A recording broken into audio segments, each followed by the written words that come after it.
হারানো বাবরি মসজিদ ফির নতুন করে নির্মাণ হইতেছে ভাই।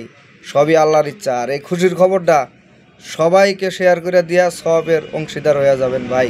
সবাইকে শেয়ার করে দেন, সবাইকে শোনার সুযোগ করে দেন।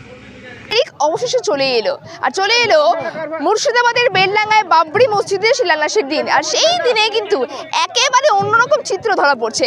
দেখাবো আমার ক্যামেরা পার্সনকে, দেখাতে বলবো সেই পেছনের চিত্র। একেবারে সাধারণ মানুষরা যারা রয়েছেন তারা কিন্তু ইট নিয়ে যাচ্ছেন বাবরি মসজিদের দান করবেন বলে, এবং সেখানে শিলান্যাস করবে। সরাসরি কথা বলে নেওয়ার চেষ্টা করবো আমরা। দাদা, এই ইটগুলো কোথায় যাচ্ছে? এই তো আমাদের বাবরি মসজিদ হবে, তাই যাচ্ছি। আপনারা খুশি? খুবই খুশি, আলহামদুলিল্লাহ, খুব খুশি। আবেগের ব্যাপার আপনাদের কাছে? বহুত আবেগ। কত ইট এখান থেকে যাচ্ছে? এখন তো লাখো লাখো ইট যাবে, এর হিসাব দেওয়া যাবে না এখন। একেবারেই কথা বলে জানতে পারলাম যে তারা বললেন যে লাখো লাখো ইট কিন্তু এখনো পর্যন্ত যাবে। সবে তো এখন বেলা 8টা, সাড়ে 8টা বাজে।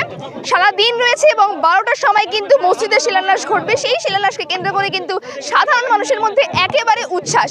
আরও একবার দেখাতে বলবো যে এইখানে যে ইট ভাটা রয়েছে, সেই ইট ভাটা থেকে সাধারণ মানুষরা কিন্তু মাথায় করে নিয়ে যাচ্ছেন ইট, এবং অনেকে কিন্তু এই ভ্যানে করে নিয়ে যাচ্ছেন, কারা কিন্তু টোটো করেও নিয়ে যাচ্ছেন। সরাসরি দেখতে পাচ্ছেন সেই চিত্র। কথা বলে নেওয়ার চেষ্টা করবো একজনের সাথে। হ্যাঁ, পুরা আনন্দ। আমরা